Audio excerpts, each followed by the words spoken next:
नमस्कार दोस्तों, आज संध्या जानी देवी हेल्थ रिजॉर्ट मारक लॉ मथानिया रोड जोधपुर राजस्थान से आज हमारे संस्थान के अंदर आज एक बहुत ही महत्वपूर्ण चर्चा का विषय जिसके लिए आज हम लाइव आए हैं। हम चाहेंगे कि इस विषय को सुनने के लिए आप आराम से अपनी चेयर में बैठ जाएं, कॉपी और पेन निकाल सकते हैं। अगर आपके मन में कोई प्रश्न पैदा हो तो आप कमेंट बॉक्स में कमेंट करके आप पूछ सकते हैं। आज शुरुआत करेंगे इस चर्चा का सबसे पहले गैस्ट्रोइंटेस्टाइनल डिजीज के बारे में, यानी पेट की सभी समस्याओं के बारे में। अच्छा, बहुत से लोगों का कहना है कि साहब ये पेट की समस्या आयुर्वेद में सबसे पहले क्यों डॉक्टर चुनते हैं, क्यों उनके मन में बात आती है कि हम पेट से ही सारी बीमारियों का पूछना चाहते हैं। हमारे सवाल जवाब भी वही होते हैं और उनका उपचार भी हम पेट से ही क्यों शुरू करते हैं। तो इसके उत्तर में सबसे पहले मैं डॉक्टर विकास गुप्ता आपको एक बात बताना चाहूंगा कि हमारे शरीर के अंदर कोई भी चीज, उदाहरण रूपी, चाहे मैं फल खाऊं, सब्जी खाऊं, अनाज खाऊं या कोई दवाई भी खाऊं, तो हमारी बॉडी में एब्जॉर्ब यानी कि पूरे शरीर के हर कण तक पेट के माध्यम से ही पहुंचती है। अगर आपने जो भी भोजन खाया वह आपके शरीर में सही से पच गया, जैसे आयुर्वेद में कहा जाता है 13 प्रकार की अग्नियां हैं। वो अग्नि मतलब क्या है? डाइजेस्टिव फायर के साथ में आपकी बॉडी का मेटाबॉलिज्म, यानी हमारे शरीर के अंदर कुछ भी घटित होता है, कुछ भी बनता है, कुछ भी बिगड़ता है, उसके लिए प्राथमिकता हमेशा हमेशा के लिए डाइजेस्टिव फायर को दी जाती है। ये डाइजेस्टिव फायर क्या काम करती है? जो कुछ हमने अपने मुंह से ग्रहण किया, देखिए पहला डाइजेशन तो माउथ से हो जाता है। बहुत से लोग आपने सुना होगा कहते हैं कि भोजन करते वक्त अगर आपने भोजन को अच्छे से चबाया तो आपको अजीर्ण नहीं होगा। अजीर्ण का मतलब इनडाइजेशन नहीं होगी। आप जो कुछ खा रहे हैं वह आपके शरीर में पचेगा और उसका फायदा आपके शरीर के हर हिस्से को होगा। उसी प्रकार जब हम और नीचे की तरफ आते हैं, जहां हम कहते हैं हमारा पेट, स्टमक, अगर एज ए डॉक्टरी की अगर हम बात करें तो डाइजेशन का दूसरा सबसे महत्वपूर्ण ऑर्गन है स्टमक, जिसे आप सब पेट कहते हैं और हम उसे स्टमक कहते हैं। स्टमक के अंदर अगर हम बोले तो इंटेस्टाइनल सिक्रीशंस आती है, एक ऐसी चीज जिसको निरंतर अगर बूंद बूंद करके मैं लोहे पे गिरा दूं तो लोहे तक को पिघला दे। जिसे आप कई लोग क्या कहते हैं इंटेस्टाइनल सिक्रीशन, और उसी में आप आगे जब हम पढ़ेंगे तो पाइल जूस भी आएगा। तो डाइजेशन की अगर हम बात कर रहे हैं, यानी इतना शक्तिशाली ये डाइजेस्टिव जूस है कि लोहे तक को पिघला सकता है। तो आप जो कुछ अपने मुंह से ग्रहण करते हैं जब वो पेट में पहुंचता है तो इसी पेट के अंदर पाचक पित्त के कुछ जैसे कह सकते हो कण पहुंचते हैं। इसी के अंदर कफ रहता है जो खाने को अच्छे से चर्न करता है, चर्निंग करता है, और जब खाना अच्छे से चर्न हो जाता है उसके उपरांत ये जाता है हमारे ड्यूडेनम में। इसको बहुत से लोग ग्रहणी कहते हैं। तो ग्रहणी की अगर हम बात करें, मैं उन ग्रहणी की बात नहीं कर रहा हूं जो आपकी मम्मी और भोजन बना रही है। देखा जाए तो भोजन अगर स्वादिष्ट हो, देखने योग्य हो, सुगंध अच्छी हो तो सबकी खाने की इच्छा करती है। इसी प्रकार हमारा शरीर भी किस भोजन को ग्रहण करता है? जो पाचन क्रिया में आसानी से पचने वाला हो, जिसके अंदर से आपके शरीर को न्यूट्रिएंट मिले। जैसे हम कोई भी भोजन ग्रहण करते हैं तो उसके दो हिस्से टूट जाते हैं। पहला होता है सार भाग, जिससे हमारी बॉडी का पूरा नरिशमेंट होता है। फिर होता है पित्त भाग। अब किट हमारी बॉडी से अगर हम बात करें तो पेट के अंदर एक ऑर्गन है जिसका नाम है किडनी, पेशाब के रूप में निकाल देती है। फिर बड़ी आंत से निकल के वही मल निकल जाता है आपके गुदा मार्ग से। कुछ किट भाग पसीने के रास्ते से निकलता है, नाक से भी निकलता है, कान से भी निकलता है, आंख से भी निकलता है। तो हमारे शरीर में जब कोई भी भोजन अच्छे से पचता है तो वो क्या करता है? अच्छा सार भाग बनाता है। अगर एक एग्जाम्पल की बात करें तो मान लीजिए आपको दस्त लगे हुए। अच्छा, दस्त में अगर आप बादाम खाएं तो क्या वो बादाम आपकी किसी भी मांसपेशी को या शरीर के अंदर कोई एनर्जी देगा? जी नहीं देगा। अगर आपका पेट पहले से भरा हुआ है मतलब मैंने रात का खाना खाया था, सुबह मुझे भूख नहीं लग रही और फिर मैंने खाना खा लिया, तो ना तो उसका स्वाद पता लगेगा, ना उसका कोई आनंद आपको आएगा, और ना ही वो आपके शरीर में कोई फायदा देगा। तो इनडाइजेशन के अंदर आज की जनरेशन, आज की दुनिया या आज की जो जीवन शैली है, उसके अंदर कई सारी चीजें हम जानकर भी ऐसी गलतियां करते हैं जिसकी वजह से आप शिकार होते हैं लिवर की बीमारी के, किडनी की बीमारी के और हार्ट की बीमारी के भी। तो आज हम पूरी डॉक्टर्स की टीम इसके बारे में आपको पूर्णतः जानकारी देगी कि आपकी हर बीमारी का लिंक इसी डाइजेस्टिव सिस्टम से है। जब हम बात करते हैं डुडेनम की, तो हमारे लिवर से एक बाइल जूस निकलता है। ये बाइल जूस कैसा होता है? कहने के लिए तो हरे रंग का होता है, परंतु ये आपके शरीर के अंदर जो भी आप फैट ग्रहण करते हो, चाहे वो घी के रूप में हो, फैटी एसिड के रूप में हो, उन सबको डाइजेस्ट करके आपकी बॉडी को सपोर्ट देता है। अब इसी के ऊपर जब बात कहते हैं तो भावप्रकाश निघंटू की किताब जो 5000 साल पहले लिखी गई थी, और उसने क्या कहा, यानी जहां से लोगों ने डॉक्टरी सीखी, अगर हम कहें कि आज पूरे ब्रह्मांड में जितने डॉक्टर हैं उन्होंने ज्ञान यही से पाया। तो क्या कहता है? अधिक जल पीना, यानी एक साथ खूब सारा पानी पी लेना। पानी पीने की सही प्रक्रिया क्या है?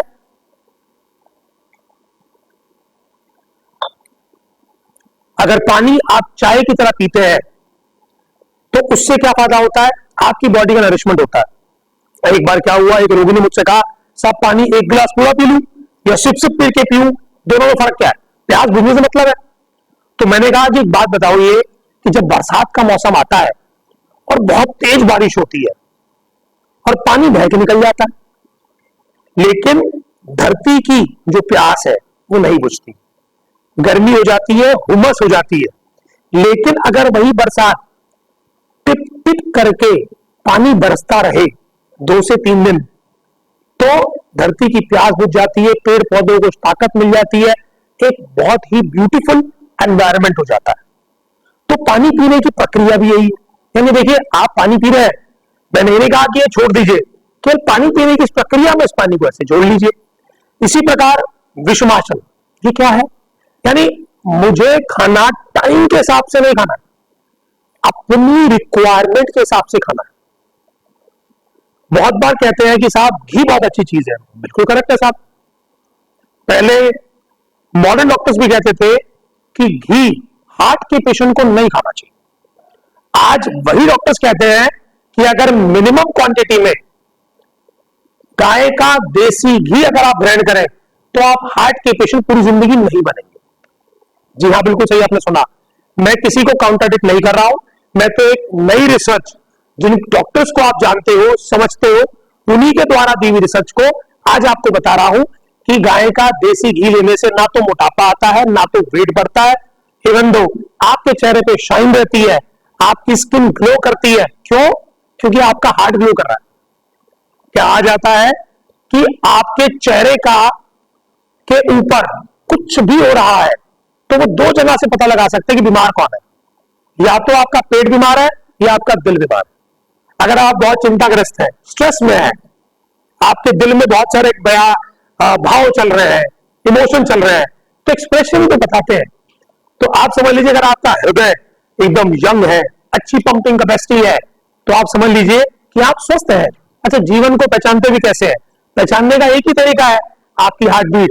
क्या कहते हैं जी, दिल धड़क रहा है तो आप जिंदा है, दिल में लगना बंद कर दिया तो आप मुर्दा है।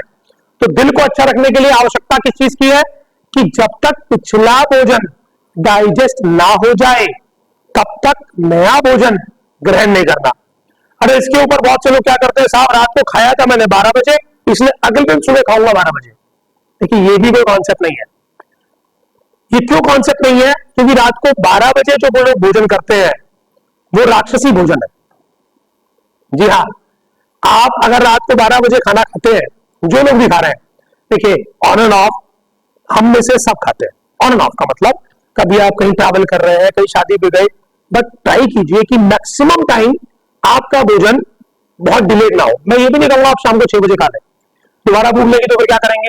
मतलब ट्राई कीजिए कि 9 साढ़े 9 बजे तक आप मैक्सिमम जितना आपकी इच्छा है, जितने में आपको लगे कि मेरा खाना पूरा होने से पहले, यानी मेरी भूख अगर 4 रोटी की है और 2 रोटी खा के अगर आप अपना फिनिश कर लेते हैं, तो वही डाइजेशन, वही अच्छे से डाइजेस्ट होगा और वही फूड आपको मॉर्निंग के अंदर जगाने के लिए एक पावरफुल एनर्जी देगा।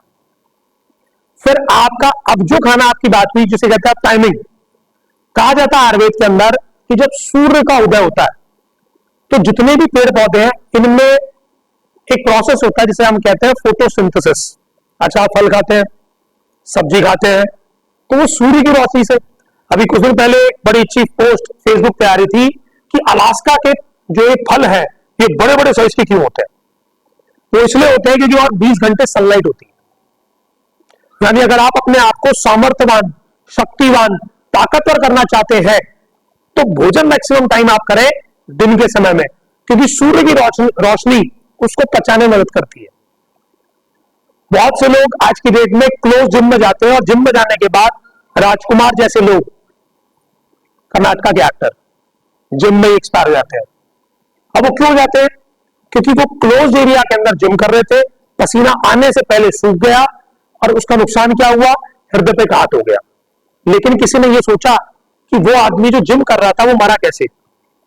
अगर आप उसकी पूरी हिस्ट्री निकालें तो लगातार रूप से वो नाइट में लेट आ रहे थे, लेट भोजन कर रहे थे, डाइजेस्ट हुआ नहीं और जिम में पहुंच गए थे। यानी असली एक्सरसाइज का मजा तब है जब आप सुबह जागे, अच्छे से फ्रेश हो जाए। एक साइन है कि आपका डाइजेशन सिस्टम अच्छे से काम कर रहा है।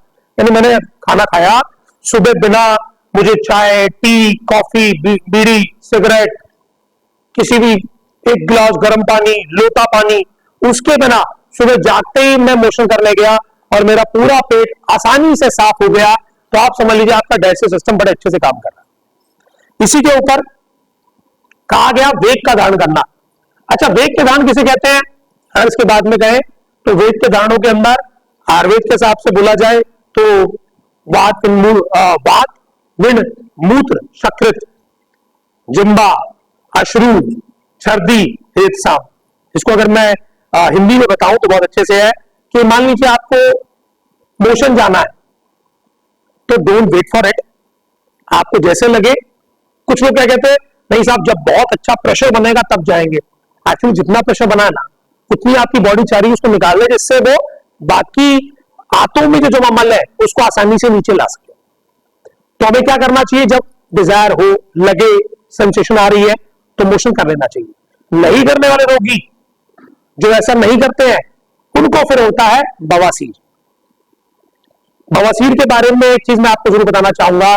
मेरी बहुत सारी वीडियोस आज की डेट में वायरल हो रही है और बवासीर की ट्रीटमेंट की अगर हम बात करें तो 45 सेकंड के अंदर पाइल्स का ट्रीटमेंट होता है। जी हाँ, बिल्कुल सही, मैं कोई ऐसा फेक दावा आपसे नहीं कर रहा हूं। ये शास्त्रों की चिकित्सा है, शार की, जो आचार्य सुश्रुत ने आज से 5000 साल पहले, जो फादर हैं मॉडर्न मेडिकल साइंस के और आयुर्वेदिक मेडिकल साइंस के, उन्होंने कहा कि जिस स्थान पर क्षार लगेगा वहां पर कभी भी दोबारा से पाइल्स पुनर्जीवित नहीं होगा। 45 सेकंड का ट्रीटमेंट है जो लेजर से भी फास्ट है, डे केयर रिकवरी है।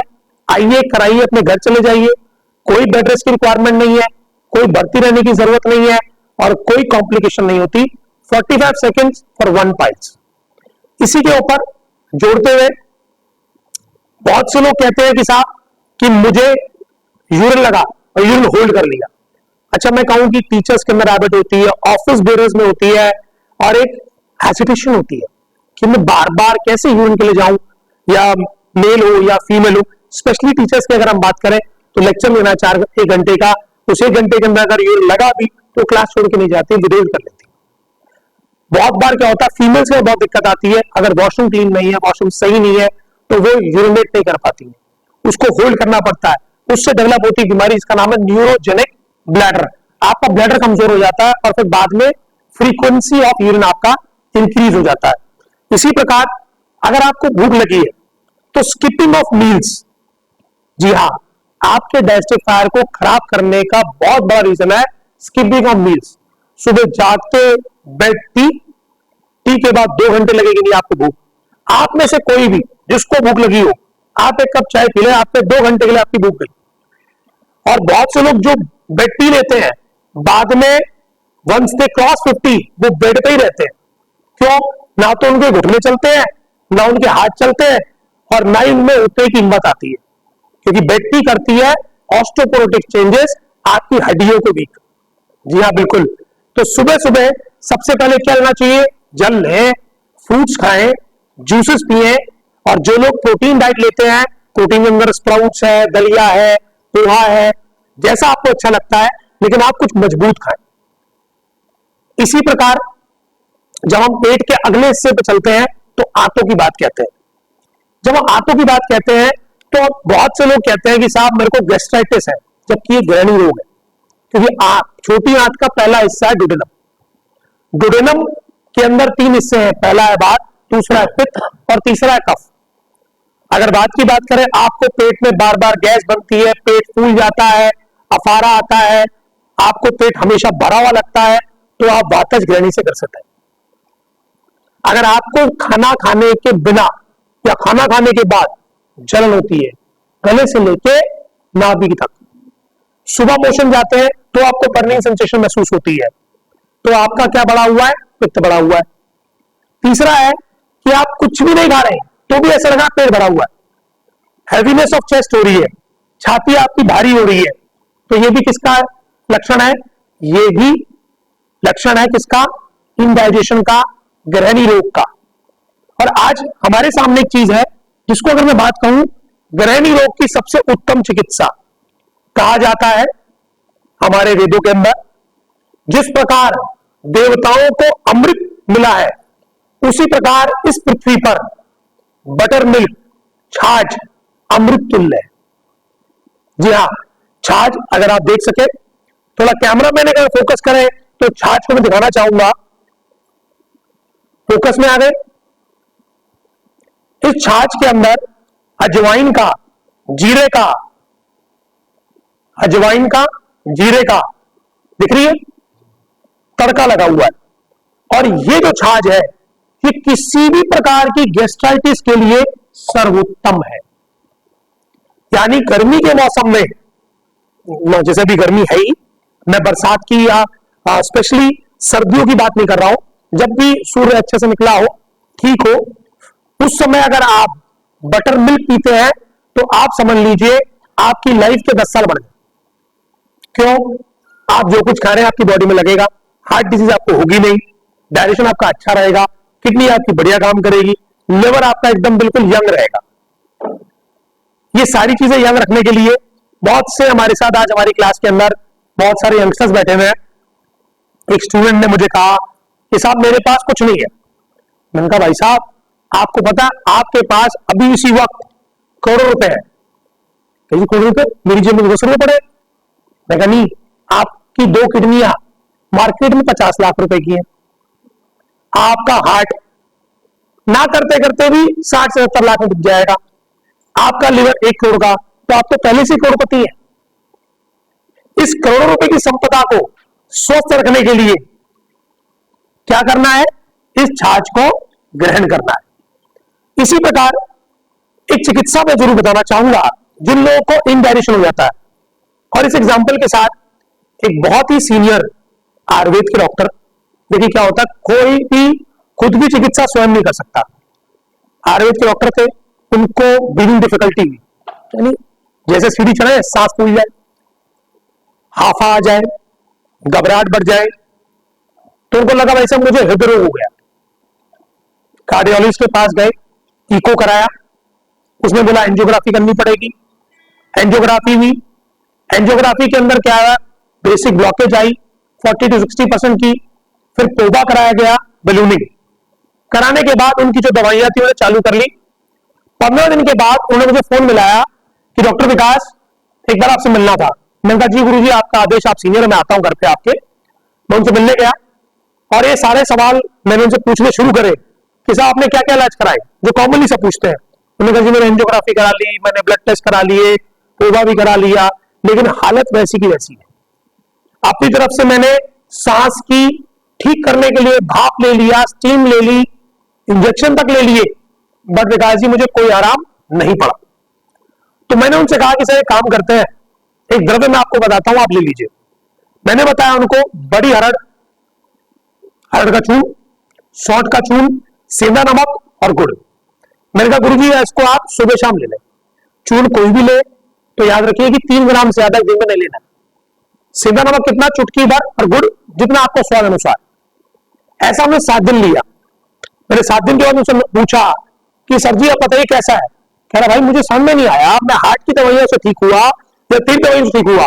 मैंने कहा सर आप हार्ट की दवाई तो 3 जैसे खा रहे थे और आप कह रहे हो मैं सेम का सेम हूं, तो अब आप बताएं किससे ठीक हुए। फिर तेरी बात सही है, इसका मतलब पेट से हृदय का इलाज होता है। और आज जो मैंने आपको दवाई बताई है ये पेट की बीमारी की दवाई है। यानी हार्ट को ठीक करने के लिए आज जितने भी रोगी हैं सिर्फ अपना डाइजेशन ठीक कर ले, आपकी हार्ट की 90% बीमारी वैसे ठीक हो जाती है। इसी प्रकार अजमोद, नमक, सौंठ, काली मिर्च, इनको बराबर चूर्ण बना के ले ले तो वैसे भी आप स्वस्थ है। देखिए मैंने हार्ट की बीमारी में कोई अर्जुन की बात नहीं करी है, अर्जुन अरिष्ट की बात नहीं करी है, ना ही मैंने कहा कि हार्ट की कोई और दवाई ले। केवल इन्हीं दवाइयों से आपका अजीन ठीक हो जाता है। आगे सेशन को आप सब लोगों को जोड़ते हुए इसी सेशन के अंदर जब आपके पेट के अंदर डाइजेशन अच्छा नहीं होगा तो सबसे पहले आपकी नसें कमजोर पड़ेंगी। ये जो नसें कमजोर पड़ेंगी उसके डॉक्टर आशु आज आपको बताएंगे नसें कमजोर होना, जिसको आयुर्वेद में वात व्याधि कहते हैं। यानी नसें कमजोर पड़ गई, मेरा शरीर कमजोर हो रहा है, उससे क्या लक्षण होते हैं और क्या क्या देखने को मरीज को दिन देखने को मिलते हैं, उसके डॉक्टर आशु बताएंगे। नेक्स्ट टू डॉक्टर आशु। नमस्कार, मैं डॉक्टर आशुतोष। मैं आपको बताना चाहूंगा व्याधि, जो कष्ट आपको होता है उसको हम आसान नॉर्मल भाषा के अंदर बोलते हैं दर्द। वो बेसिकली 2 टाइप का होता है। एक तो वो होता है जो आपको अपने शरीर के बाहर मिलता है, जिसको हम एज ए आघात या कोई चोट के माध्यम से ले पाते हैं। एक वो दर्द होता है जो हमको हमारे शरीर के अंदर से ही प्राप्त होता है, जिसको शरीर खुद बनाता है। वो क्यों होता है उसको जानने के लिए उसका बेसिक कॉन्सेप्ट समझना पड़ेगा सबसे पहले। तो देखिए ये जो होता है दर्द, वो उत्पन्न होता है वायु के कारण, जिसको हम आयुर्वेद के अंदर बोलते हैं वात व्याधि। तो वात क्या है, बहुत नेसेसरी चीज है अपने शरीर के लिए। वो क्या काम करती है, वो काम यह करती है कि आपके शरीर के अंदर जितना भी फ्लो है, जितनी भी गति है, उसको मेंटेन करती है। तो मेंटेनेंस ऑफ फ्लो किसका काम है, वात का। लेकिन अगर वही वात जिसका काम था मेंटेनेंस ऑफ फ्लो, अगर वो कोई तरीके से मलिन हो जाए या कुपित हो जाए तो वो क्या है, व्याधि की उत्पत्ति करती है। तो वो अपने निर्धारित स्थान में न जाकर कहीं और जाके शूल उत्पन्न करती है। शूल से ही आपको दर्द की अनुभूति होती है। तो इसके अंदर बेसिक सी सभी जितने भी वात व्याधियां हैं उसके अंदर बहुत कॉमन सा एक सिम्टम मिलेगा आपको, जिसको बोलते हैं मल्टीपल जॉइंट पेन, या फिर कहीं एक सिंगल स्पॉट पे पेन, या सुई चुभने के समान पीड़ा।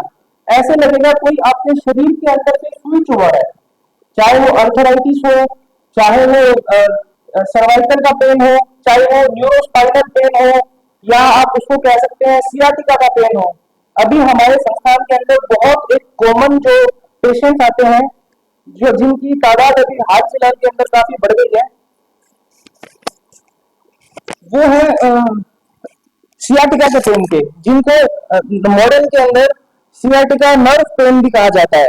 हमारे कमर के निचले हिस्से से लेके कोई भी एक पांव के अंगूठे तक निरंतर असहन दर्द होता है, जिसको कहते हैं सियाटिका का पेन। और ये दर्द इतना बढ़ जाता है एक समय के अंदर कि पेशेंट को ऐसा फील होता है कि वो हिल भी नहीं पा रहा, पार्शियल पैरालिसिस जैसा फील होता है उसको। तो इसका बेसिक सा समाधान यही है कि आप अपना आहार विहार, अपना खान पान अपने घर पे इस तरीके से बना के रखिए कि आपको ये व्याधि उत्पन्न हो ही ना। अब ये आप घर पे कैसे कर सकते हैं, इसका बहुत एक बेसिक सा कॉन्सेप्ट है। वायु जो होती है हमेशा ठंडी शीत होती है, हवा जो होती है वो हमेशा नेचर के अंदर ठंडी होती है।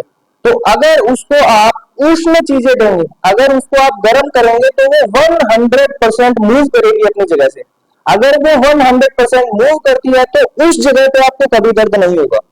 हो सकता है कि अगर आपने उसका प्रॉपर ट्रीटमेंट नहीं किया तो और उस जगह के अलावा दूसरी जगह हो जाए दर्द, लेकिन उस सेम स्पॉट के ऊपर आपको कभी भी पेन नहीं होगा।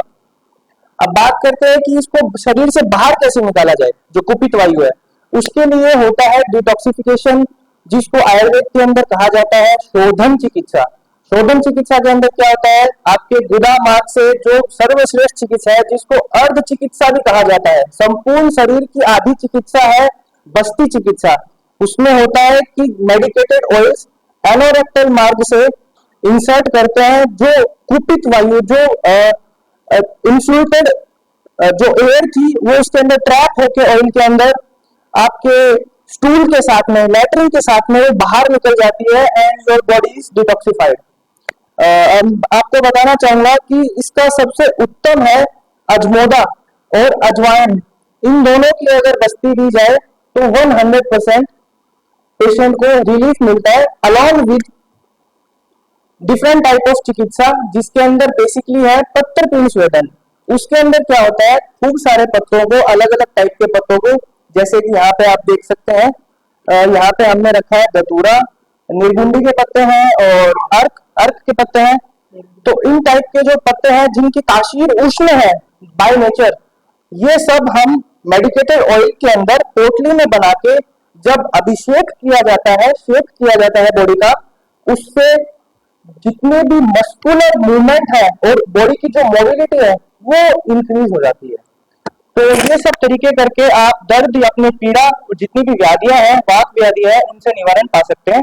बाकी का आपको डॉक्टर विकास सर जी, इसके ऊपर एक उपचार जो हमारे सबके घरों में दिक्कत होती है, कॉमन है, जोड़ों के दर्द, कमर में दर्द, हाथ में दर्द। इनके लिए सबसे पहली चिकित्सा की अगर कोई बात करें तो अगर आज आप सामने देखें तो यहाँ पर चिकित्सा रखी, घर की रसोई सबसे पहली चिकित्सा है। हम जितने कैप्सूल्स और टैबलेट खा के पेन किलर निकालते हैं, उससे आसान तरीका है घर की रसोई। इस घर की रसोई में आज हम देखें हमें क्या मिल रहा है, आज में मिली अदरक। कहा जाता है कि अदरक का रस अगर आप गर्म पानी में उबाल के पीते हैं तो आपकी खांसी ठीक हो जाती है, आपके किसी भी प्रकार के फेफड़े में कोई तकलीफ हो रही है या लंग्स में, उसमें आराम पड़ जाता है और डाइजेशन बहुत शानदार करता है अदरक का रस। इसको अगर सुखा के कहें तो सौंठ का चूर्ण बन जाता है।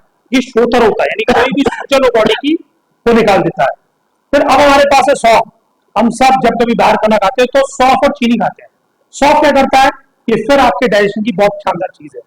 इसके बाद हमारे पास क्या है, धनिया। अच्छा, इस धनिए को हम लोग धनिया पाउडर भी यूज करते हैं, ताजा धनिया भी करते हैं। उसके बाद है अगली चीज काली मिर्च, ये हमारे पास है तेज पत्ता, लौंग। लौंग को बहुत शानदार पेन किलर। अच्छा, आपके दांत में दर्द हो, आप लौंग रख लीजिए, दांत का दर्द गया, लौंग जीरे के साथ में। जीरा क्या करता है, ये स्टार्टिंग फेज है डाइजेशन को इजी करने के लिए। अच्छा, हमने एक लेटेस्ट वीडियो देखी थी उनकी, हमारी मलाइका अरोड़ा जी की, और उनके बारे में बताया कि वो कैसे अपने आप को डिटॉक्स पर डे करती है। तो डिटॉक्स पर डे करने का तरीका क्या करती है, वो मेथी के दानों को रोज शाम को पानी में भिगो देती है और सुबह केवल उसका पानी पी लेती है, बॉयल किया और पानी पी लिया। मेथी बेसिकली क्या है, तहसीर में गर्म होती है, उसके साथ में डाइजेशन करने में बहुत शानदार मदद कैसे करती है, क्योंकि आपके पेट में जो कुछ भी मल जो पच नहीं पाया उसको वो बॉडी से बाहर कर देती है, डाइजेस्ट करके बाहर निकालती है। आपका एक तो पेट बहुत अच्छा साफ होगा। अच्छा, जब आपका पेट साफ होगा तो आपको एनर्जी महसूस होगी। उसके साथ में ये हमारे पास हल्दी, अभी हल्दी वेरी गुड, थैंक यू जी। हल्दी यहाँ पर अलग प्रकार की है और अलग घाट प्रकार की है। हल्दी के बारे में 3 प्रकार की हल्दी आती है दुनिया के अंदर, और हल्दी के पाउडर आते हैं। हमारे देश में कभी भी हल्दी के बारे में सुना, लगाया और खाया। इसके गुणों के बारे में अमेरिका को समझ में आया, उनने इसको पेटेंट कराया। यानी आज आप हल्दी की कोई भी रिसर्च को पेटेंट नहीं करा सकते, क्योंकि अमेरिका ने हल्दी को कैंसर में यूज करने के लिए पेटेंट करा। इसी प्रकार अगली है अजवाइन। अच्छा, आप सबके अगर पेट में दर्द होता है तो अजवाइन को क्या कहते हैं जी, पंक्ति मार लो, ऊपर से पानी पी लो। और अजवाइन के अंदर एक और अजवाइन जिसे कहते हैं खुसरानी अजवाइन, जिसके एक्सट्रैक्ट से बनता है बस्कोपैन की टैबलेट और बस्कोपैन का इंजेक्शन। एंटी स्पैस्मोडिक, यानी आपके पेट में कोई भी नोडवा दर्द हो रहा हो तो अजवाइन बड़ी शानदार काम करती है। इसके ऊपर एक दिन एक चर्चा हो रही थी, तो चर्चा के ऊपर आयुष मिनिस्टर साहब थे, और आयुष सेक्रेटरी थे। उन्होंने चर्चा के ऊपर क्या बताया कि आज की सरकार, जो भी हमारे देश की सरकार है, मैं किसी पार्टी की बात नहीं कर रहा हूं, सरकार ने क्या पता लगाया कि हम 200 साल पहले पूरे विश्व के अंदर सबसे ताकतवर लोग, सबसे लंबे जीने वाले लोग, सबसे बुद्धिमान लोग और सबसे ज्यादा पैसे वाले लोग थे। कैसे थे आप? उसका प्रत्युत्तर उन्होंने कैसे दिया? उन्होंने कहा कि घर घर आयुर्वेद। तो एक इंसान ने पूछा, साहब आयुर्वेद से लोगों का इलाज होता है, उससे आप लंबा कैसे जिएंगे? वो तो आप एलोपैथी से भी इलाज ले सकते हो। उन्होंने क्या कहा कि आयुर्वेद के सिद्धांतों का जो काम करता है वह लगभग बीमारियों से मुक्त रहता है, क्योंकि आपकी ये सब कुछ आयुर्वेद ही है, ये सब कुछ आयुर्वेद ही है। अब अगर आपके अंदर, शरीर के अंदर बीमारियां नहीं होंगी, आप स्वस्थ होंगे, तो आपका दिमाग भी बहुत अच्छे से काम करेगा, आपकी बुद्धिमत्ता अच्छे से काम करेगी, आप अच्छे से निर्णय ले पाएंगे, अध्ययन कर पाएंगे। और ये दोनों चीजें आपके पास होंगी, जिसे कहते हैं माता सरस्वती। जब माता सरस्वती आपके पास होती है तो माता लक्ष्मी आपको छोड़ के जा ही नहीं सकती। भारत पूरे विश्व के अंदर सबसे बड़ा एक्सपोर्टर था किसका? मसालों का। और मसाले केवल खाने के काम नहीं आते, ये सब दवाइयां बनाने के भी काम आते हैं। तो उन्होंने क्या कहा, आज भारत की सरकार यही चाहती है कि फिर से पूरा दुनिया जिस प्रकार भारत से आयुर्वेद का ज्ञान, लंबे समय जीने का ज्ञान, स्वस्थ रहने का ज्ञान, योग का ज्ञान, मेडिटेशन का ज्ञान और व्यापार के लिए मसालों का ग्रहण जैसे करता आ रहा था, वो फिर उसी प्रकार विश्व दोबारा से करे। इसी के ऊपर कुछ मसालों के बारे में आपको जो बताना चाहूंगा। कहा जाता है एक मसाला जिसका नाम है, इसको मसाला तो नहीं कहते, लेकिन हाँ पेट का मसाला कहते हैं। पेट का मसाला है जिसका नाम है बेल की गिरी। बेल की गिरी का पाउडर, बेल का जूस मिलता है ना साहब, जी हाँ, बेल की गिरी, बेल का पाउडर या बेल का मुरब्बा जो भी खाएगा उसको कभी भी किडनी खराब, लिवर खराब और हार्ट खराब होगा ही नहीं। अच्छा, यहां पर कुछ यंगस्टर्स है वो ऐसे देख के कह रहे हैं, सर अगर मैं चाउमीन खा के अगर बेल की गिरी खा लूं तो, गरम मसाला खा के मैं बाहर का खा के बेल गिरी खा लूं तो, बिल्कुल खाइए साहब। अगर आपकी, मैंने क्या बताया, आपके इंटेस्टाइन्स के अंदर ऐसा चीज निकलती है जो लोहे तक को पचा देती है, तो किसी प्रकार के फास्ट फूड को भी पचा देती है। ताकत क्या होनी चाहिए? आपके इंटेस्टाइन्स में। तो इंटेस्टाइन्स के लिए जिन लोगों को आदत पड़ी हुई है बाहर का खाना खाने की, उनके सबसे अच्छे मित्र का नाम है बेल का पाउडर, बेल की गिरी, बेल का मुरब्बा और ये तख्त, जिसे कह सकते हो आप छाछ। इसी प्रकार अगर किसी को तकलीफ हो तो बेल की गिरी, सौंठ का चूर्ण, गुड़ के साथ जो भी लेगा उसके पेट की समस्या वैसी शांत हो जाएगी। इसके ऊपर बहुत से लोगों ने मुझसे पूछा, अगर आप पेट की समस्या की चर्चा कर रहे हैं तो पेट में एक ऑर्गन होता है, इसका नाम है पेनक्रियास, जो आपकी बॉडी में करता है डायबिटीज। और आप में से अगर आज किसी ने भी केवल 2 मिनट डायबिटीज के रियल कारण सुन लिए, उसके बाद से आपको समझ में आया कि हम डायबिटिक होने वाले हैं। आज भारत पूरे विश्व की डायबिटीज की राजधानी है, यानी सबसे ज्यादा डायबिटिक पेशेंट हमारे भारत में। और अगर मैं आपको बताऊंगा तो आप सुन के शॉक हो जाएंगे, हम सब डायबिटीज की तरफ अग्रसर। सबसे पहला कि आप अगर कोई भी ताजा भोजन, ताजे का मतलब पकाया नहीं, ताजा गेहूं, ताजा चावल, दूध, जी हाँ दही ज्यादा ग्रहण करते हैं तो आपकी बॉडी में कार्बोहाइड्रेट ज्यादा बढ़ जाता है। और अगर आपने उतनी वर्कआउट नहीं किया, जैसे एग्जांपल की बात है, एक हम हरियाणा के बढ़िया पहलवान को लेते हैं, अब वो पहलवान दिन में 250 ग्राम घी खाए, कुछ नहीं होता साहब, ना डायबिटीज, ना हाइपरटेंशन, ना किडनी खराब, ना लिवर खराब, ना हार्ट खराब। क्यों? क्योंकि वो 250 ग्राम घी खाने के बाद करीबन 1 लीटर पसीने निकाल देते हैं। इतनी एफर्ट डालते हैं, इतनी एक्सरसाइज करते हैं, उससे क्या होता है कि वो सब कुछ डाइजेस्ट होके एनर्जी में कन्वर्ट होके बॉडी से बाहर निकल जाता है। तो अगर आप फास्ट फूड खाते हैं तो आप समझ लीजिए जितना आपने फास्ट फूड खाया उतना फास्ट आपको ब्रिस्क वॉक करनी पड़ेगी। तो खाएं कोई दिक्कत नहीं है, लेकिन उतनी सुबह वॉक कर लें। इसी प्रकार अगली चीज डायबिटीज की, खाना खाने के बाद तुरंत सो जाना। तो जो लोग भोजन खा के तुरंत सोते हैं वो डायबिटीज के अगले मिशन है। इसके अलावा पिछला भोजन डाइजेस्ट होने के बिना दोबारा से भोजन कर लेना, ये भी एक कारण है। उसके बाद अब आता है मीठी चीज। चीनी से बने कोई भी प्रकार खाने से भी डायबिटीज होती है। और आप सबको क्या पता था आज तक, कुछ भी मीठा खाएंगे तो शुगर हो जाएगी। और बाकी कारण, हमारे देश में गेहूं का प्रयोग केवल त्योहार पे होता था, बाकी टाइम ज्वार, बाजरी, रागी, मक्की, इनका अनाज खाया जाता था। और इससे कभी भी डायबिटीज आपकी बॉडी में क्यों नहीं होती, क्योंकि ये रिच ऑफ फाइबर होते हैं और में कार्बोहाइड्रेट की मात्रा कम होती है। तो अगर आप अपने परिवार को डायबिटीज से बचाना चाहते हैं तो आपकी आवश्यकता क्या बन गई, जी हाँ, गेहूं अगर खाना है तो पार्क में दौड़ लगाना है, चावल अगर खाना है तो खूब चल के जाना है, नहीं तो ये सब त्याग देना है। इसके ऊपर अगर हम बात करें चिकित्सा की, तो आयुर्वेद में बड़े अच्छे शब्दों में कहा, निदान परिवर्जन और चिकित्सा। एक पेशेंट मेरे पास आया और मुझे कहता है, साहब आपकी डायबिटीज क्योर नहीं होगी, मैनेज हो सकती। मैनेज का मतलब खाते रहिए और जीते रहिए। लेकिन इसी प्रकार में अगर आप फल खाते हैं तो उनमें होता है फ्रक्टोज, उससे आपकी शुगर नहीं बढ़ती। अब मीठे फल खा लें, कोई दिक्कत नहीं है, ज्यादा मीठे भी नहीं। मैंने भी नहीं कहा कि भाई आप केला खा लें, आम खा लें, अगर आपकी शुगर बहुत ज्यादा है तो आप बेसिक मीठे फल खाइए, उससे आपकी शुगर उतनी बॉडी की रिक्वायरमेंट होती है, उससे फ्लक्चुएट नहीं होती। तो जो लोग लिखना चाहते हैं वो लिख सकते हैं कि अगर आप बता तो कोई दवाई बता दीजिए।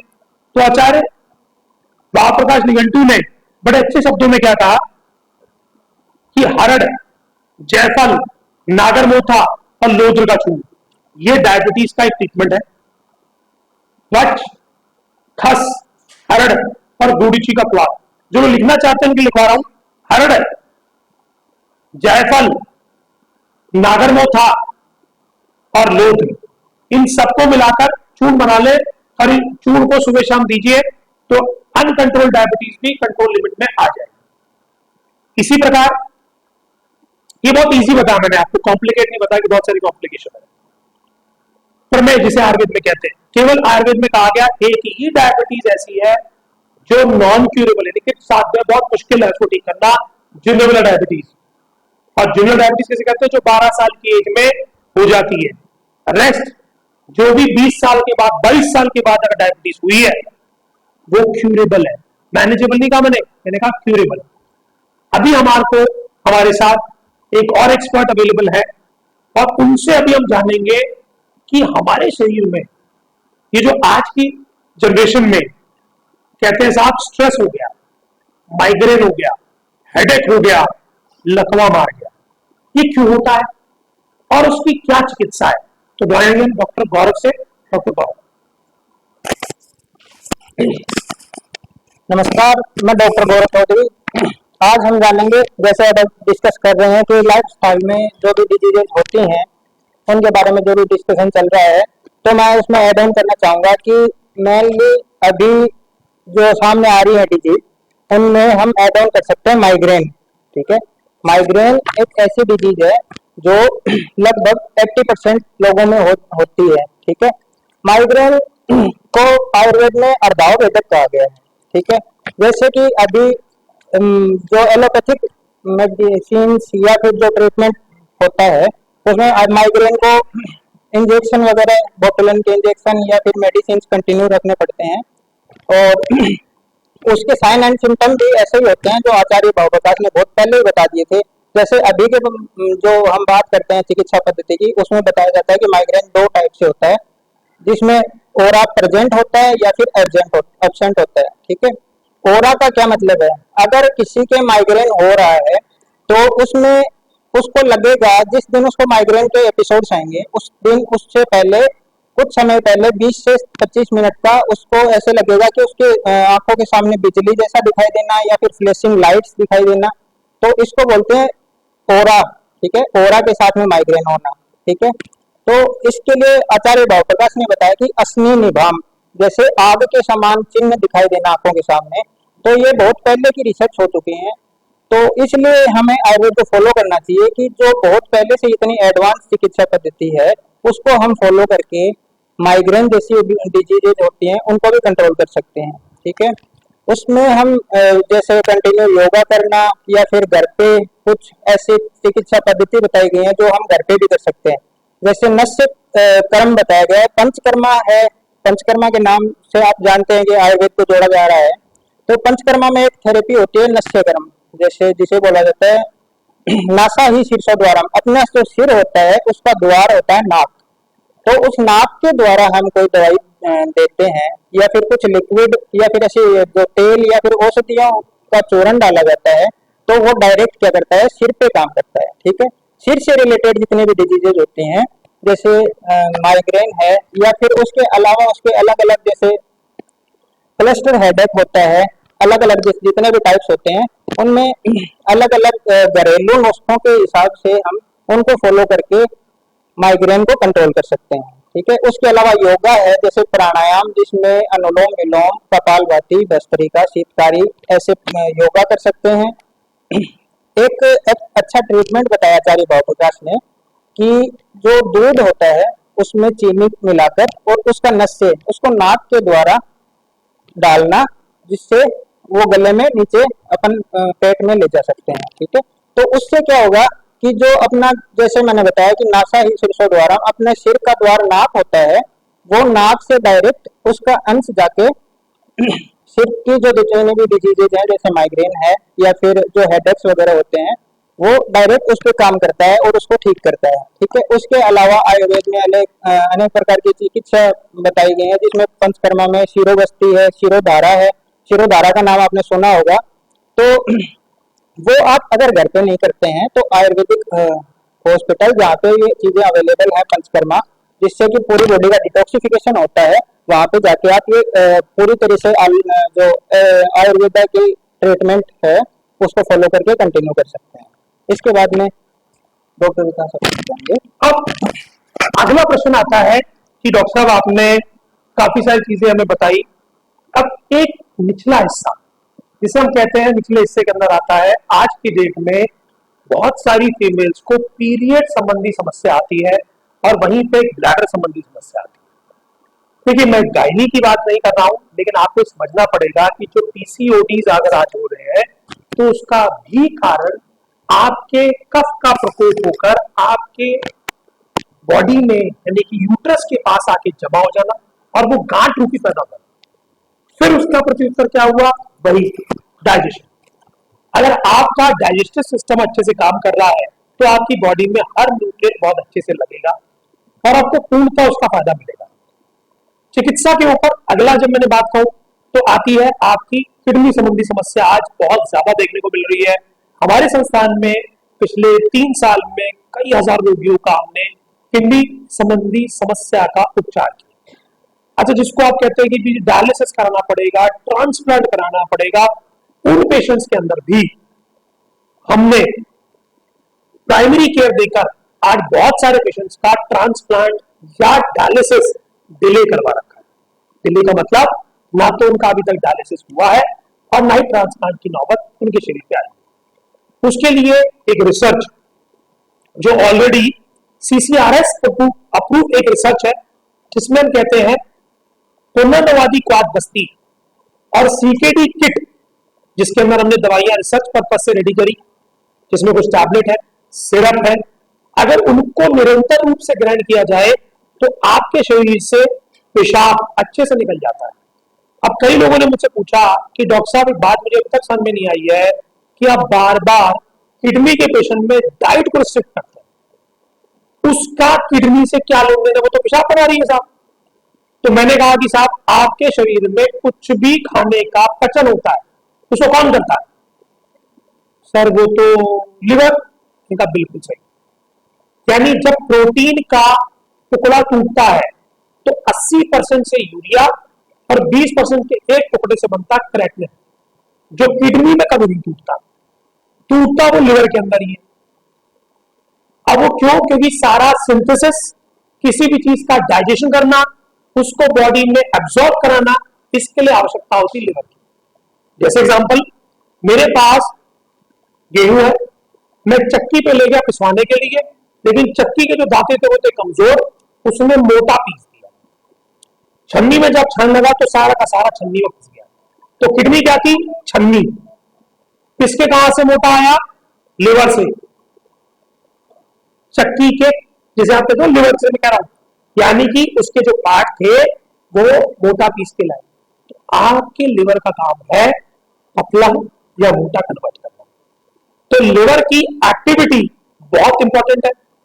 अच्छा, लिवर के सबसे अच्छे दोस्तों का नाम क्या है? लिवर के सबसे अच्छे दोस्तों का नाम है कि आप फल लें, बॉइल्ड वेजिटेबल लें, और दुश्मन का नाम क्या है? साथ भोजन पचा नहीं और फिर से भोजन लें। तो बेस्ट फ्रेंड्स के अंदर अगर हमने बताया, तो दुश्मन के लिए क्या करना है? अगर आपको लग रहा है कि आपका इंडाइजेशन है, पेट अच्छे से काम नहीं कर रहा, बॉडी वीक फील कर रही है, आपकी बॉडी में एनर्जी नहीं फील कर रही, इवन तो आप कई दिन से रेगुलर डाइट ले रहे हैं, तो आप एक काम करें 2 से 3 दिन के लिए, जिसे आयुर्वेद में कहते हैं दीपन और पाचन। आप सिंपल काम करें कि अब आप कुछ दिन के लिए फल खाएंगे, बॉइल्ड वेजिटेबल्स खाएंगे, अनाज 2 से 3 दिन के लिए नहीं खाएंगे। जैसे आप ये करते हैं, आपका लिवर फिर से एक्टिवेट होता है और आपकी बॉडी में पड़े हुए टॉक्सिन्स को वो डाइजेस्ट करता है। डाइजेस्ट करके अब जितना गंदगी थी वो बॉडी से आउट, और जैसे वो आउट हुआ, अब आपका शरीर फिर से तैयार है इस नई चीज को ग्रहण करने के लिए। डॉक्टर आशु, डॉक्टर गौरव ने पंचकर्म की बात कही, तो आज सुबह ही मैंने पेशेंट को इस बारे में बताया कि भैया आपके पास करोड़ों रुपए की ये भगवान की बनाई बॉडी है, करोड़ रुपए की बॉडी है ना, आप 10 लाख की गाड़ी लेते हो, उसको हर महीने सर्विस कराते हो। स्कूटी लेते हो 1 लाख की, भाई साहब उसको हर महीने सर्विस कराते हो। करोड़ रुपए की बॉडी, यानी भगवान की बनाई करोड़ रुपए की बॉडी, इसकी सर्विस पौराणिक काल की अगर हम बात करें, जब हमारा देश गुलामी से पहले की, तो हमारे प्रथा थी। क्या प्रथा थी? कि जब मौसम आएगा किसका? सर्दी से गर्मी, होली का टाइम, तब करेंगे भगवान। कॉमन से क्या होता है? आपके हार्ट, लंग्स, आंख, नाक, कान, ये प्यूरिफाई हो जाते हैं। पेट, बरसात के बाद का जो टाइम होता है, जिस समय पेट संबंधी समस्या, डेंगू हो जाना, मलेरिया हो जाना, टाइफाइड हो जाना, तो ये क्या होता है? इस समय कराते थे विरेचन, कि पूरी आंतें साफ होती।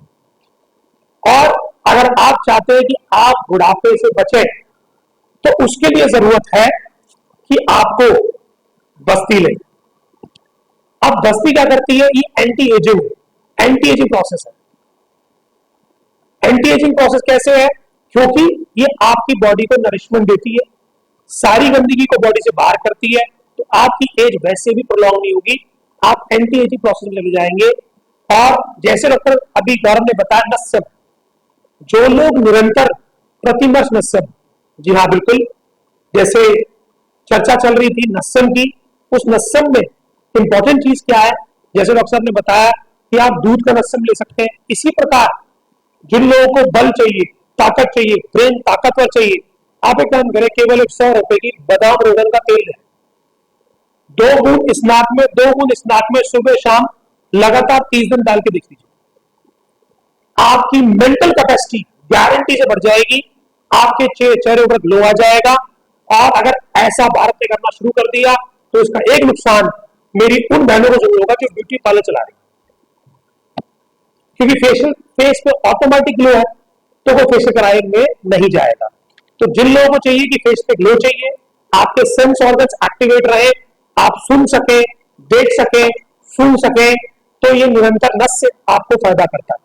इसी प्रकार अगर आप अपने सर पे वंस अ वीक सिर्फ ऑयल लगाते हैं, तेल, तो इससे सबसे बड़ा फायदा क्या है? खालित्य और पालित्य, यानी आपके बाल एक तो सफेद नहीं होंगे एज के हिसाब से, एज के हिसाब से तो आप जल्दी आपके बाल सफेद नहीं होंगे, आपके बाल सिल्की रहेंगे, स्ट्रेंथफुल रहेंगे, और आप स्ट्रेस फ्री रहेंगे।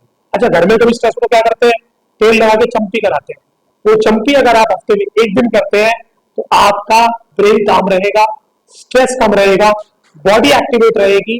और अगर आपको ऐसा लगे कि आपको इस स्थिति से फायदा मिल रहा है, तो ये अपने आसपास के हर रिश्तेदार को, फ्रेंड को जरूर बताएं। एक और प्रक्रिया है जिसको at least once in a week करने से आपके जॉइंट्स में कोई पेन नहीं होगा। अगर है तो आप अभी से करना शुरू करें और 1 महीने बाद इसका रिजल्ट देखें। करना कुछ नहीं है, सुबह जागने के बाद जब सुबह की मॉर्निंग की धूप होती है तो जो ऑयल आपकी बॉडी को सूट करता है ऑयल लगाएं और धूप से, इसे आयुर्वेद में कहते हैं स्नेहनम और स्वेदनम। यानी आपके नर्वस सिस्टम का एक्टिवेशन हो जाएगा, आपके पेन चले जाएंगे और आपकी स्किन ग्लो करेगी, यानी स्किन ऐसी चमकदार दिखेगी, कोई डिस्कलरेशन नहीं और बॉडी की एक्टिविटी बढ़ जाएगी। इसके ऊपर चर्चा करने के साथ में अभी हम कुछ जड़ी बूटियों के बारे में भी आपको बताएंगे। जैसे अभी हम देख रहे हैं भांग, अच्छा ये क्या है, धतूरा। हाँ जी कोई बात, ये धतूरा है। अभी जो धतूरा है, इस धतूरे का जब अगर हम कहते हैं कि धतूरे की जब पोटली बनती है तो इस पोटली से धतूरे के अंदर क्या निकलता है, एक ऐसा नशा जो आपकी मांसपेशियों को चाहिए, उनका दर्द शांत हो जाता है। आग का पत्ता, आग के पत्तों को आप ऐसे करके 5-10 पत्ते इकट्ठे कर लें। उसके बाद क्या करना है, पत्तों को हल्का सा काटे, सेंधा नमक और शहद में लगाकर जिस जगह दर्द है वहां पर केवल 3 से 4 मिनट तक कर दीजिए, दर्द गायब। पेन किलर खाने की कोई जरूरत नहीं है। इसके बाद ये कौन सा पत्ता है जी, कनेर का। तो कनेर के बारे में डॉक्टर गौरव बताएंगे जी, कनेर का पत्ता किसमें काम आता है। देखिए जितने भी हार्ट डिजीजेज होती हैं, एक्चुअली इसे विष कहा गया है तो ये एक्चुअली जहर, लेकिन इसका शोधन करने के बाद में, क्योंकि इसमें डिजिटलिस होता है, ठीक है, और इसको हय मार भी बोला जाता है। अगर कोई भी इसको जानवर खा लेता है, मेनली घोड़ों के बारे में बताया गया है आयुर्वेद में, हय मार, हय का मतलब घोड़ा, मार का मतलब मार देने वाला। अगर घोड़े के बच्चे इसको खा लेते हैं तो उनकी मृत्यु हो जाती है। क्यों हो जाती है, क्योंकि उसकी जो हार्ट मसल्स होती है उसमें स्पाज्म हो जाता है, ठीक है। और इसीलिए इसी जो प्रिंसिपल है इसके हार्ट मसल्स पे काम करने वाले प्रिंसिपल को लेके आयुर्वेद में इसको हार्ट से रिलेटेड जितने भी डिजीजेज होती हैं उनमें इनका शोधन करके इनसे मेडिसिन बनाई जाती हैं। इसलिए ये भी एक बहुत महत्वपूर्ण जड़ी बूटी को काम में लेते हैं। इसी प्रकार मेरे हाथ में एक जड़ी बूटी है, इसको हम नीम कहते हैं। अब नीम स्पाइन के पेन में क्यों, इसके बारे में डॉक्टर बताएंगे, डॉक्टर आशु कि देखिए नीम सबसे बेस्ट ब्लड प्योरीफायर होता है। तो जिसने भी अभी नीम खाना चालू कर दिया आज के बाद से, तो उसका ब्लड हो जाएगा एकदम प्योर। और ब्लड लास्ट के अंदर जो सार भाग बनता है वो बनता है बोन मैरो, क्योंकि वहां पे आयुर्वेद के अंदर साफ लिखा है रस धातु से रक्त धातु बनती है, रक्त से मांस, मेद, अस्थि, मज्जा, शुक्र और अंतिम होती है ओज। इन सारी धातुओं का जो सार होता है उसको बोलते हैं ओज, और वो उसका स्थिति होती है बोन मैरो के अंदर, हड्डियों के अंदर। अगर इसका सेवन करना चालू कर दिया तो उसके बाद में हड्डियां तो मजबूत होगी होगी, जितने भी न्यूरो रिसेप्टर्स हैं जो स्पाइन से निकलते हैं, सिग्नल भेजते हैं ब्रेन तक, वो सब भी एकदम स्ट्रॉन्ग बन जाएंगे और उनके अंदर कभी इंफ्लेमेशन नहीं होगा, शोथ नहीं होगा उनके अंदर। जैसे मैंने आपको बताया कि कमर के निचले हिस्से से एक दर्द चालू होता है जिसको बोलते हैं सियाटिका का पेन, वो एक्चुअली के अंदर नर्व इंफ्लेमेशन ही है, उसके अलावा वो कुछ नहीं है। तो वो भी इससे 100% क्योर होता है। गैस्ट्राइटिस के ऊपर कुछ ऐसे योग आसन है जो अभी हम डॉक्टर धर्मेंद्र से कहेंगे, वो हमारे को डेमो करके दिखाएंगे। एक्चुअली कोई लंबा चौड़ा आसन नहीं है, सिंपल सा आसन है। आपका हार्ट हमेशा मजबूत रहेगा। इस आसन को डॉक्टर धर्मेंद्र आपके सामने डेमोस्ट्रेशन दिखा रहे हैं, वज्रासन को। वज्रासन करने के बाद कहा जाता है कि जी वज्रासन जो भोजन के तुरंत बाद करेगा उसका डाइजेशन हमेशा उत्तम रहेगा, और पेट अगर ठीक रहेगा तो फिर वही बात है, आपका हार्ट ठीक रहेगा, आपका लिवर ठीक रहेगा, आपकी किडनी ठीक रहेगी। जब तक डॉक्टर धर्मेंद्र हमारे साथ जुड़ रहे हैं, एक चीज जो मेरे व्यूअर्स, जिसमें कई सारे ऐसे डॉक्टर्स हैं जिनका बड़ा सारा मन कहता है कि सर ये क्वालिटी किसे कहते हैं। मैं आपको सच बताऊं तो जब कभी भी क्वालिटी का मतलब यह है कि आप जो काम करते हैं उस काम को कहां लिखते हैं, और उसको जब आपने लिखा तो उसको एनालाइज कैसे करते हैं। एक लेटेस्ट सेमिनार जो मैं अभी जयपुर में प्रोग्राम में दे रहा था, वहां पर पद्मश्री वैद्य बालेंदु प्रकाश जी थे। उन्होंने इस बात का बड़ा स्ट्रेस दिया कि आयुर्वेद के डॉक्टर को दवाई लिखना, दवाई के बारे में बताना और दवाई की चर्चा करनी बहुत अच्छी आती है, परंतु उसको डॉक्यूमेंट करना नहीं आता। आपके पास जो ओपीडी में पेशेंट आता है उसकी हिस्ट्री लेनी, उसको अपनी पेपर की ओपीडी की फाइल में प्रॉपर नोट करना कि पिछली बार क्या लक्षण थे, क्या सूट करता है, जिससे अगली बार आपको रेफरेंस लेनी आसान हो जाए। अच्छा, हो सकता है डॉक्टर साहब कि आपको वो बातें स्वयं याद रहे, परंतु अगर वो पेशेंट कहीं और गया तब उस स्थिति के अंदर उसके लिए रेफरेंस के लिए डॉक्यूमेंट कहां है, वही डॉक्यूमेंटेशन अगर आप करना शुरू करते हैं, जिससे आप कहते हैं क्वालिटी एनालिसिस, जिसके लिए आप सब लोग चाहते हैं कि हम NABH की प्राप्ति करें, NABH लें, तो NABH सच बताऊं तो एक्चुअली में सिर्फ और सिर्फ डॉक्यूमेंटेशन का काम है। आप अपनी ओपीडी कैसे देखते हैं, आप अपनी आईपीडी कैसे देखते हैं, आपके नर्सिंग नोट्स क्या है, आपके यहाँ पर दवाई कौन सी आती है, उसकी फॉर्मरी क्या है, आप दवाइयों को रखते कैसे हैं, दवाइयों का सेग्रीगेशन कैसे करते हैं, आप हर काम की एंट्री कैसे करते हैं कि जी आपने कोई सामान खरीदा तो कितना खर्च हुआ, कितना बचा, किसकी जिम्मेदारी थी, आपके यहाँ पर जो भी इक्विपमेंट काम कर रहा है उसको आप कैसे मेंटेन करते हैं, आपने जब अस्पताल का आपने राउंड लिया तो उसको आपने फैसिलिटी मैनेजमेंट सर्विसेज में कहां लिखा, ठीक कब कराया, उसके सारे पैरामीटर कैसे देखे। इसी प्रकार आपके अस्पताल के अंदर जो बायोमेडिकल वेस्ट यानी जो गंदगी निकलती है उसको आपने सेग्रीगेट कैसे किया, ट्रांसपोर्ट कैसे किया, उसको बिल्डिंग से बाहर कैसे भेजा। इसी प्रकार आपका स्टाफ क्या इमरजेंसी के लिए ट्रेन है या नहीं, जैसे फायर की इमरजेंसी है। इसी प्रकार आपके अस्पताल में मान लीजिए कोई बाहर दुर्घटना घट गई तो बहुत से लोग आए, जिसे आप ट्राइएज कहते हैं। बहुत बार क्या होता है कि कभी कभी आपके अस्पताल के अंदर ब्लड गिर गया, बिटाडीन गिर गई, तो उसके लिए आपने स्पिल मैनेजमेंट कैसे करी, आपने उसकी किट कैसे तैयार कर रखी है। इन सब चीजों के समावेश को जब आप सॉफ्टवेयर के ऊपर एंट्री करते हैं, उसी एंट्री को हम लोग क्या कहते हैं, रियल डॉक्यूमेंटेशन। देखिए, हो सकता है आपका कागज आज आगे पीछे हो जाए। अगर आज हम कहें कि भाव प्रकाश निघंटू आज हमारे पास अवेलेबल है, तो क्यों अवेलेबल है, क्योंकि किसी ने इसको डॉक्यूमेंट किया, किसी ने इसको लिपिबद्ध किया, एंट्री करी। तो आज आवश्यकता है कि हम जिस भी संस्थान के अंदर प्रैक्टिस कर रहे हैं तो उसको हर चीज को डॉक्यूमेंट करना शुरू करें। और इसके ऊपर FAQs NABH की साइट पे अवेलेबल है कि क्या क्या रिक्वायरमेंट होती है। मैं पेपर्स की उनकी बात नहीं कर रहा हूं कि बिल्डिंग का साइज क्या होता है, उसका कोई लेन देन नहीं है, बिल्डिंग का इंची टेप से कोई लेन देन नहीं है। सिर्फ आवश्यकता है कि आप जो काम करते हैं, जो आप सर्विसेज पेशेंट को दे रहे हैं, सिमिलर सर्विसेज सारे पेशेंट को दें। इसका फायदा क्या होता है, इसका फायदा ये होता है कि जब आप सारे स्टैंडर्ड्स को मेंटेन करते हैं तो इंश्योरेंस क्लेम, जैसे हमारे संस्थान अगर हम जानी देवी हेल्थ रिजॉर्ट की बात करें, यहाँ ऑलमोस्ट सारे इंश्योरेंस कैशलेस फैसिलिटी में अवेलेबल है। यानी रोगी को अपना कार्ड लेके आना है, 10 दिन आराम से रहना है, उपचार कराना है और मुस्कुराते हुए अपने घर जाना है। वरना पहले क्या होता था, रोगी आता बाद में था, पहले पूछो भाई साहब पैसे कितने लगेंगे। आज हम कहते हैं पैसे आप नहीं, इंश्योरेंस कंपनी देगी। रिलैक्स मोड पे आए, चाहे आपकी बीमारी पेट संबंधी हो, लिवर संबंधी हो, किडनी संबंधी हो, हार्ट संबंधी हो।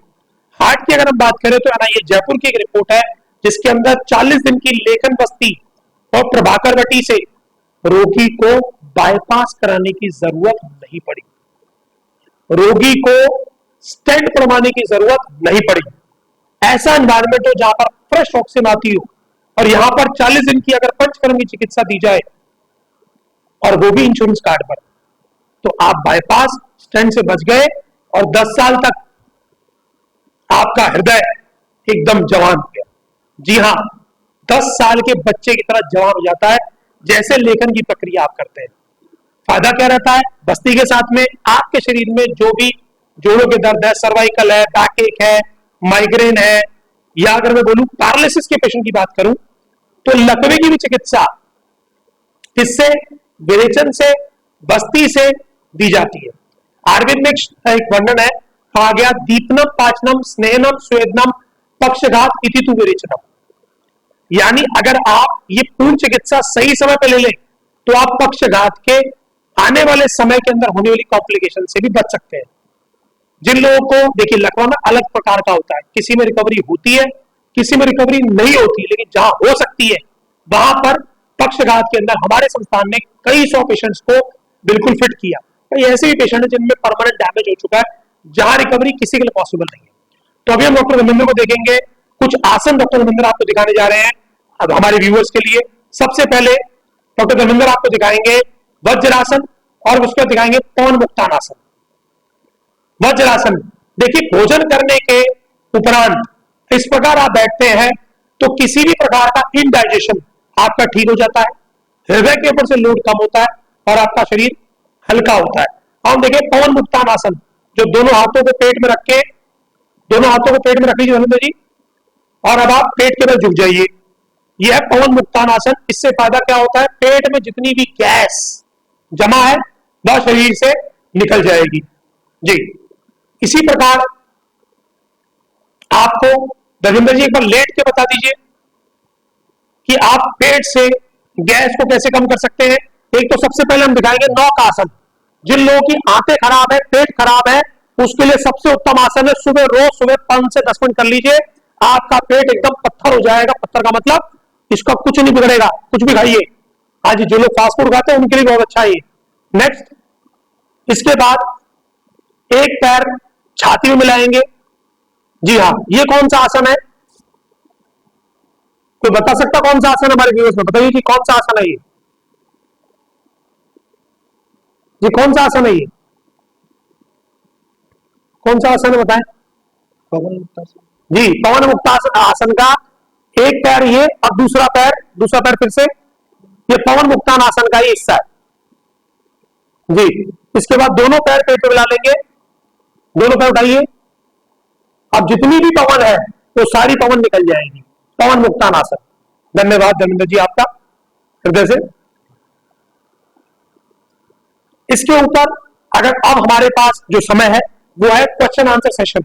देख लीजिए, किसी को कोई क्वेश्चन पूछना है तो क्वेश्चन पूछ सकते हैं और हम उसके आंसर के लिए रेडी जी।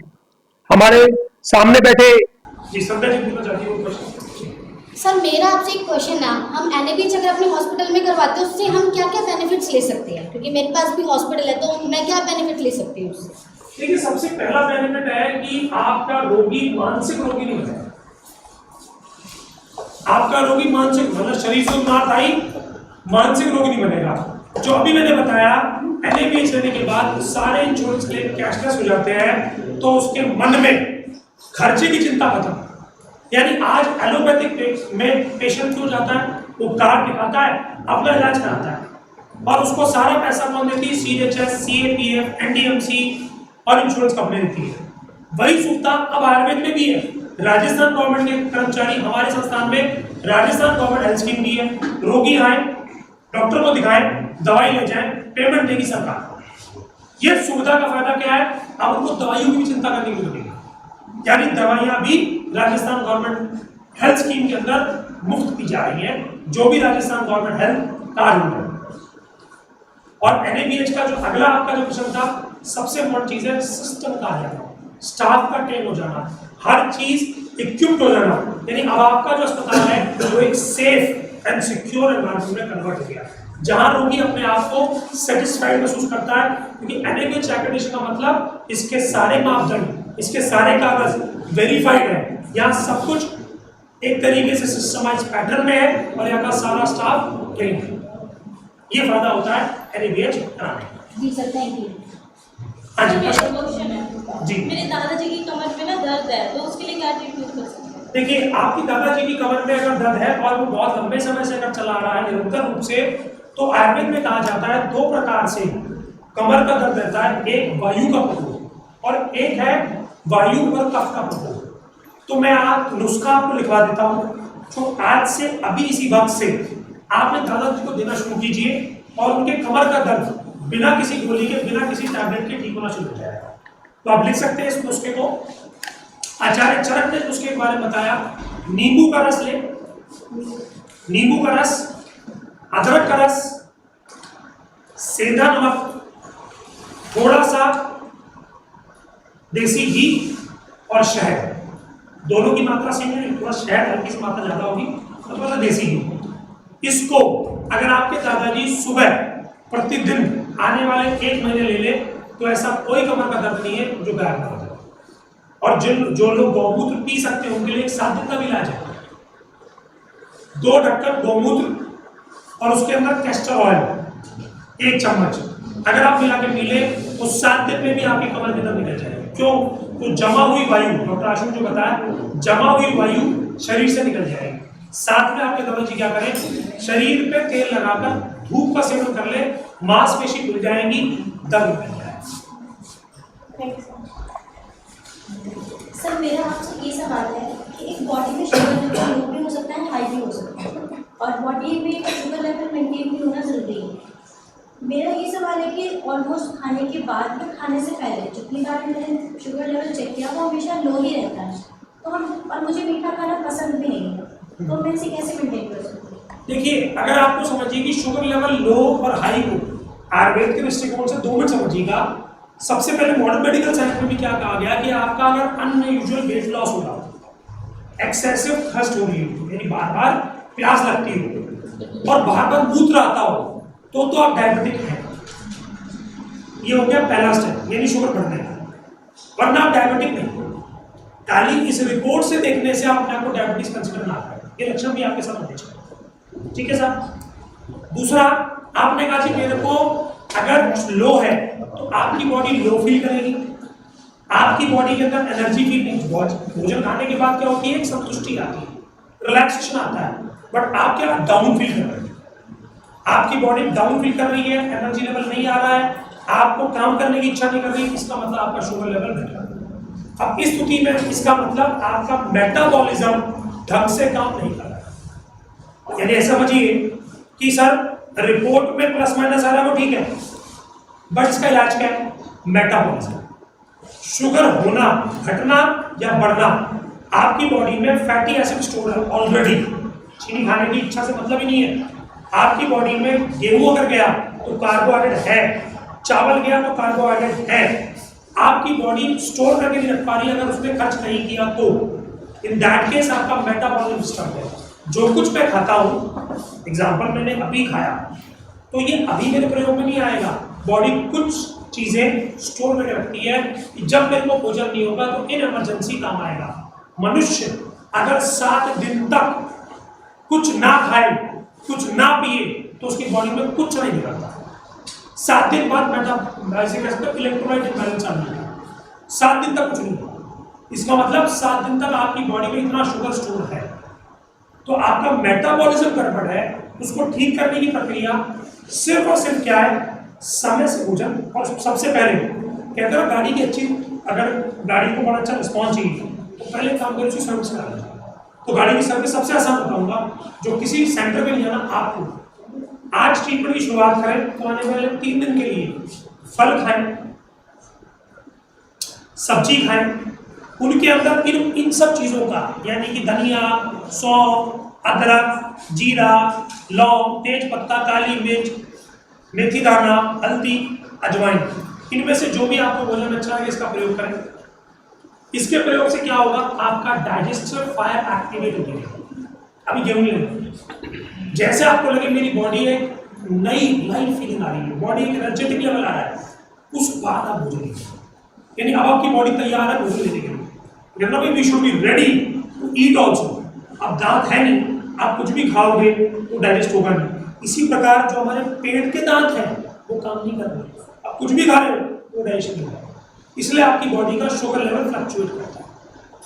उसका बेस्ट ट्रीटमेंट है कुछ अंदर से भी इसको स्टार्ट कीजिए पहले, और जब कभी ऐसा भविष्य में भी हो, देखिए हर एक किसी की बॉडी अलग अलग है।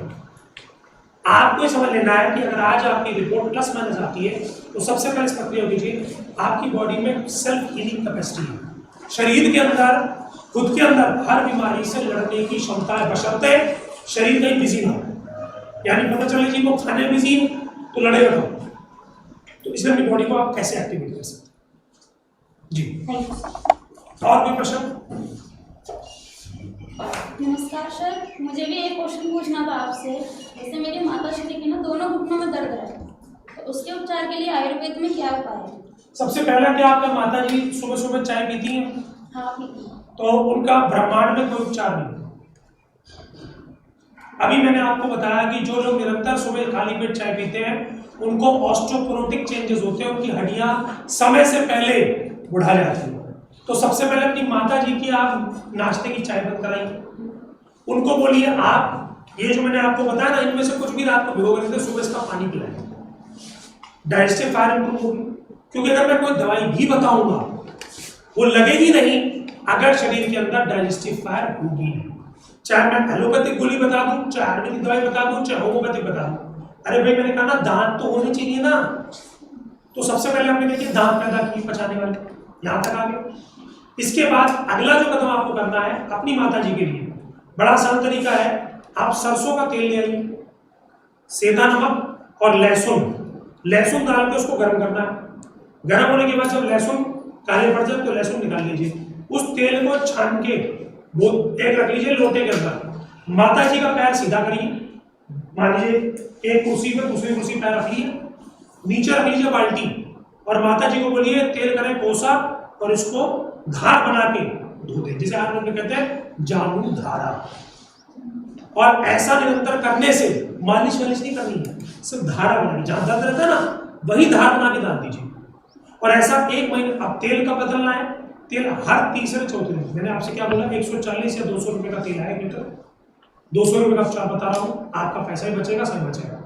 तो घर में कर लिया आपने आपके मुश्किल से हो सकता है कि 200 रुपए हर चौथे दिन आपका खर्चा है, आगे का खर्चा। 1 महीने बाद आप ही की माता जी स्वयं बोलेंगी कि मेरे घुटनों से कट कट की आवाज नहीं आती, मेरे घुटने में उठते बैठते मुझे दर्द नहीं होता, मेरी चलने की क्षमता।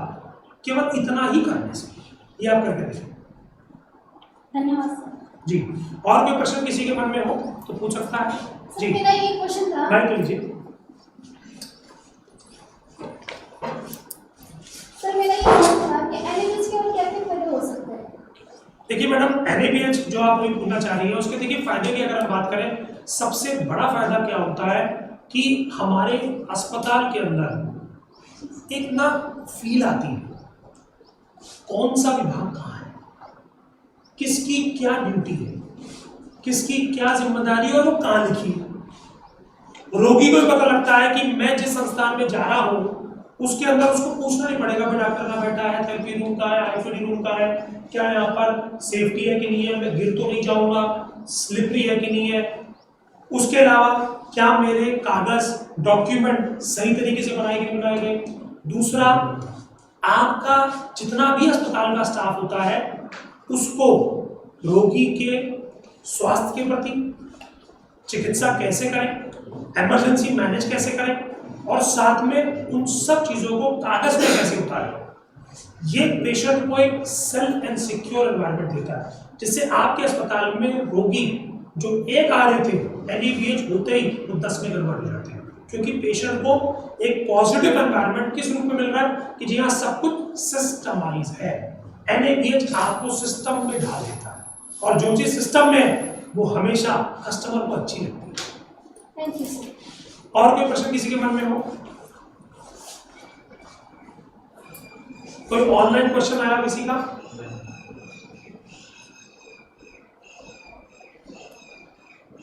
जी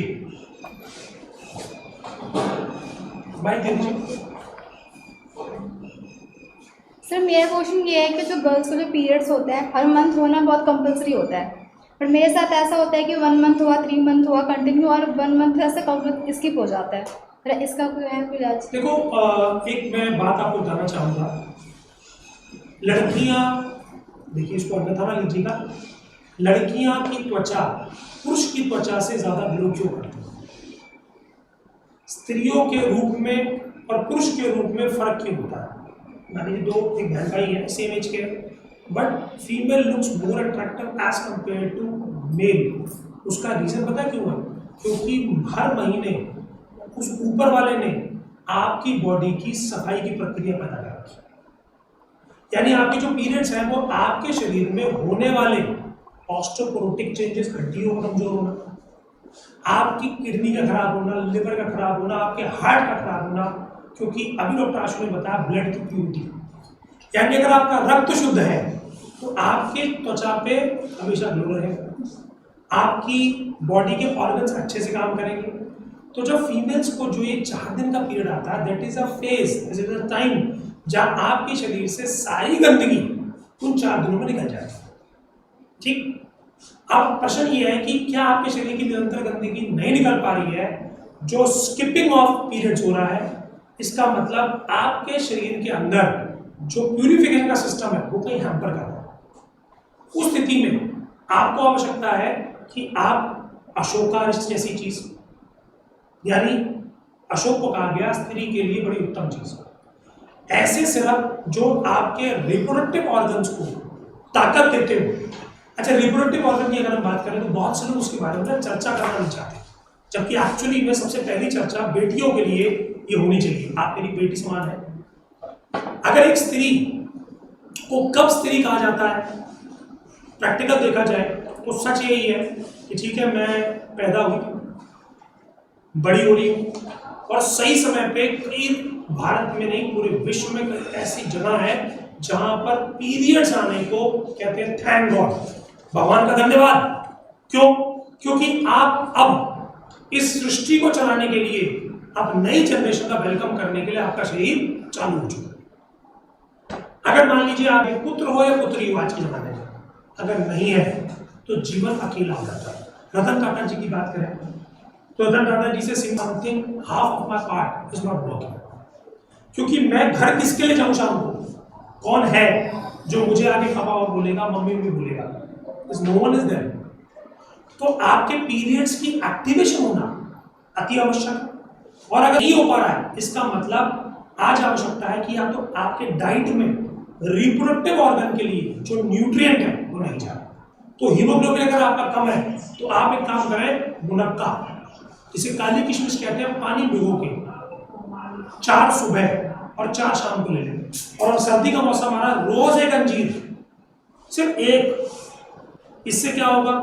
आपके शरीर की क्षमता बढ़ जाएगी। इसके अलावा शतावरी एक बहुत अच्छा द्रव्य है जो स्त्रियों को लेना चाहिए जी, तो आप इसके लिए ये प्रक्रिया करें, जिससे देखिए ये, इसे हम कह सकते हैं कि अगर आज हमने इस पर ध्यान नहीं दिया ना, इसका नुकसान कल को होगा। तो आज सबसे पहले आप क्या करें कि आप अपने शरीर को, जैसे कहते हैं ना भाई बुढ़ापे में चौड़प्राश, ऐसे स्त्री के लिए पीरियड्स के टाइम में सबसे उत्तम रहता है कि आप इस समय अशोकारिष्ट का ग्रहण करें, जो आपको बहुत अच्छा काम करता है, साथ में मुनक्का दाग का। और अगर आपका ऐसा बार बार होता है तो एक अल्ट्रासाउंड करा के जरूर चेक करें कि आप पीसीओडी की शिकायत तो नहीं होती, उनमें भी स्किपिंग ऑफ पीरियड्स होता है। Thank you sir. और कोई प्रश्न किसी के मन में हो? ठीक है, तो आज हमारे इन प्रश्नों के उत्तर हमने दे दिए। अब आने वाले कुछ प्रयोजना मैं आपको जरूर बताना चाहूंगा, केवल 1 मिनट आपसे लूंगा। आने वाला अगला लाइव सेशन इस महीने की 27 तारीख या 28 तारीख में आपको लिंक आ जाएगा, शेयरिंग के अंदर होगा, जिसके अंदर डॉक्टर रजनी आपको इनफर्टिलिटी के बारे में, आयुर्वेद दृष्टिकोण से कैसे चिकित्सा होती है उसके बारे में आपको बताएंगे। हमारा जो संस्थान संध्या जैनी देवी में चल रहा है, यहाँ पर सुखायु की ट्रेनिंग, जहाँ पर पंचकर्म की ट्रेनिंग, शारसूत्र की ट्रेनिंग, और साथ में लाइफस्टाइल चेंजेस, यहाँ पर योग कैसे चिकित्सा काम करती है, नेचुरोपैथी की चिकित्सा कैसे होती है, इसकी ट्रेनिंग सेशन ऑर्गेनाइज कराए जा रहे हैं।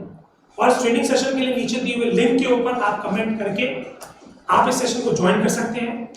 और साथ में आप ऐसे लाइव सेशन के जुड़ने के लिए हमारे पेज को लाइक करें और सब्सक्राइब करें। धन्यवाद, नमस्कार।